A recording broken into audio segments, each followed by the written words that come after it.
Bonsoir les amis, content de vous retrouver avec grand plaisir pour faire cette vidéo pour le Quintet, pour le Prix d'Amérique pour demain. Avant ça, merci beaucoup de votre soutien, tous les pays qui me suivent, merci beaucoup, continuez comme ça, un petit like, un petit commentaire, ça fait toujours plaisir. Donc avant ça, on va revenir sur l'arrivée d'aujourd'hui. C'était le samedi 24 janvier, c'était à Vincennes, réunion à course 4 sur 2100 mètres, le départ a lieu à l'Autostar. Le départ a lieu à 15h15, il y avait 15 partants. Donc dans ma sélection, je donne 4 sur 5.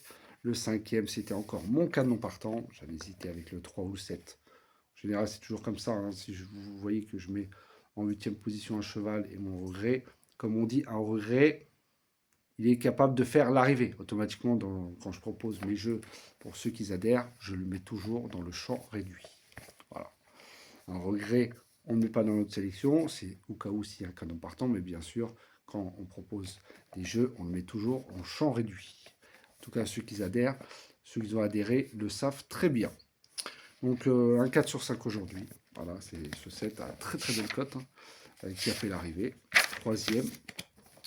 J'espère que vous avez touché vous de votre côté. Pour demain, dimanche 25 janvier, sera à Vincennes, réunion à course 6 sur 2700 mètres. Le départ aura lieu à 16h20. 18 partants et ça sera le Prix d'Amérique. Très belle course. Même s'il n'y a pas les grosses têtes d'affiche. Voilà.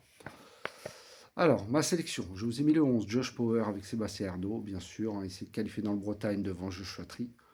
Voilà, Joshua Tree aurait couru, il serait favori.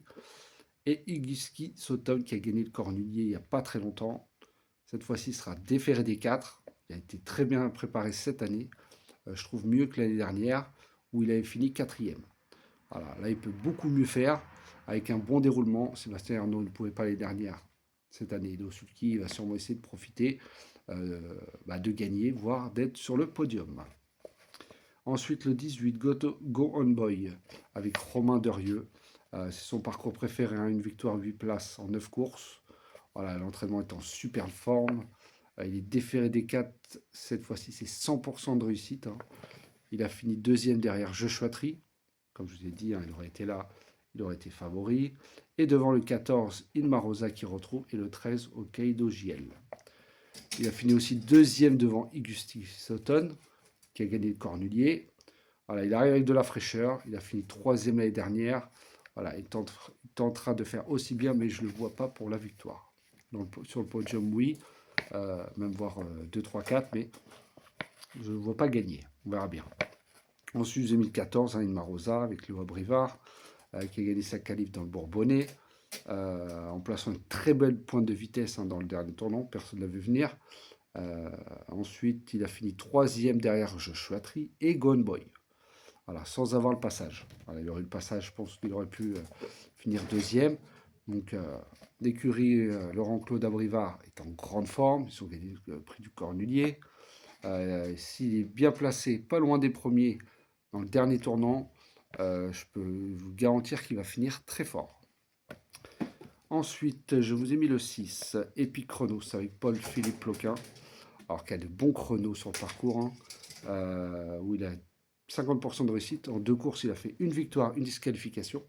Et justement, la disqualification, c'était avec les gros morceaux. Donc, à voir dans ce lot plus relevé. Hein. La dernière fois, il a gagné, mais il y avait Immortal Doc, pour moi, il n'a pas de chance demain. Executive Egg qui a gagné aujourd'hui, mais ce n'était pas le lot, hein, qu'il va y avoir demain. Donc voilà, pour moi, c'est tout ou rien. Soit dans les 3, soit pas du tout. Voilà, mais voilà, s'il rentre dans les 4, dans les 3 premiers, voilà, il va falloir qu'il élève quand même son niveau de jeu. Surtout qu'il a de bons chronos. Hein. Ensuite, le 2, Héroïs de la Noé avec Eric Raffin. 3 victoires, 3 places en 8 courses sur le parcours. Alors, il vient de bien gagner dans le Belgique, hein, devant le 10, Franck Gio qui retrouve. L'année dernière, il aurait fait l'arrivée en étant la moins riche. Elle avait le numéro 1, sans sa faute. Voilà, il aurait fini 4e. Voilà, déféré des 4 cette fois-ci, confié à Eric Raffin. Voilà, c'est une jument qui est très dure à l'effort. Voilà, elle peut jouer la gagne aussi, voir le podium. Et c'est l'une des meilleures chronos sur le parcours. Et enfin le 10, hein, Franck Jou avec Mathieu Abrivard. qui a fini deuxième derrière le 2 Héroïs de la Noé dans le Belgique. Il a fini très fort. Il était pas dans le dernier tournoi, il n'était pas près des premiers, mais il a très bien fini, hein. Cette fois-ci, s'il se monte un peu plus près, surtout qu'il a dans le parcours, hein, 6 victoires, une place en 8 courses. Deuxième de Lisa Josselin et devant Lombok Gielk, et Lombok Giel, pardon, qui ont répété. Lombok Giel a fini deuxième aujourd'hui et Lisa Josselin troisième, voilà, qui viennent de répéter. Et devant c'est le 9 Lovino Bello qu'il retrouve. Voilà. C'est pour ça que j'ai mis le 10 plus haut comparé au 9 dans ma sélection. Mais voilà, je le vois plutôt pour les places gagnées. Ça risque d'être quand même difficile. Donc voilà, et mes deux autres chevaux, bah, ça sera le 1 Harmonie du Rabutin avec David Becker pour apporter une petite cote. Et le 9, hein, Lovino Bello avec Clément Duval Destin. Et mon regret, mon canon partant sera le 13 Hokkaido Giel avec Franck Nivard. Donc voilà les amis, sur ce je vous souhaite une très bonne fin de soirée, prenez soin de vous et je vous souhaite une très belle course pour demain.